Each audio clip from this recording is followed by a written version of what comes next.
علي وزیر نن د بنه په جلسه کې داسې خبرې وکړې چې یو پښتون زوی به هم ونه کړې. په سلامونه مو هرکلی کوم دوستانو، خدای دې وکړي چې جوړ او روغ اوسئ. د مطلب د شرکتونو مخکې دغه ویډیو یو ځل تر پای وګورئ.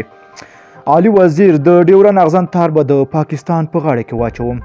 د بنې تاریخي جلسه په دوام همدا شیبه د پښتون ژغورنې غورځنګ مخکښ غړی علي وزیر په خپلو غوسناکو څرګندونو کې پاکستاني ریاست ته په خطاب کې وویل: دا ژمنه در سره کوم چې پر ډیورن کرښه تیر کړی ازغن تار به یو ورځ ستا په غاړه کې واچوم او کش به دې کړم.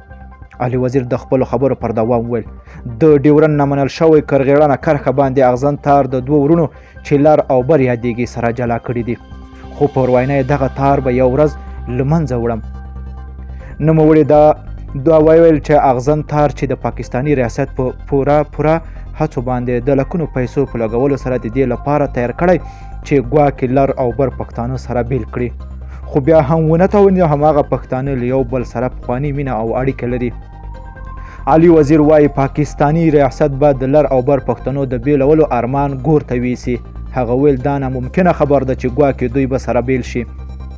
نوموړي چې د پاکستان پارلماني غړي هم د یو ځل بیا یې په پارلمان تور پورې کړ چې ګواکې ټول چاپلوسان دي. د هغه په خبره په ټوله نړۍ کې به دا ډول ناسم پارلمان پیدا نه کړي لکه څنګه چې د پاکستان دی.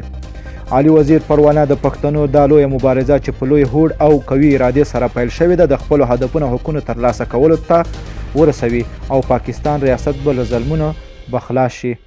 نوموړي په ټینګار سره ویل دا څنګه ازادي ده چې دا څنګه انصاف دی، دا څنګه د ولس په خوښه حکومت دی چې پنجا خپل ولس ته قلم ورکړی ده خو زموږ پښتنو ته یې ټوپک ورکړی ده.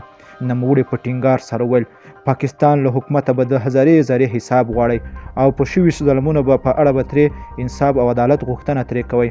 علي وزیر د پاکستان پر ضد دا سپینې خبرې نن د بنه په رابلل شوي تاریخي ولسي غونډه کې وکړې چې لا هم د زرګونو پښتنو په شتون کې روانه ده.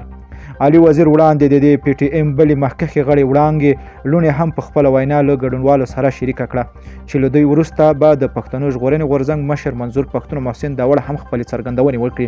دا غونډه د پی ټي ایم له لورې جوړه شوې ده چې پکې په زرګونه پښتانه ګډون کړی ده، خو پاکستاني ریاست یې لا هم د ګډوډولو په هڅه کې دي. دوستانو که چیرته مو هم دغه ویډیو خوښه شوې نو لایک او شیر کړئ. که غواړئ له تازه او دقیقو معلوماتو یا خبرونو څخه خبر شئ نو د لمر پریس یوټیوب چینل حتما د سره سبسکرایب کړئ. نور مو په پاک راز پرمه اللهم الشاخ وخت درته غواړم.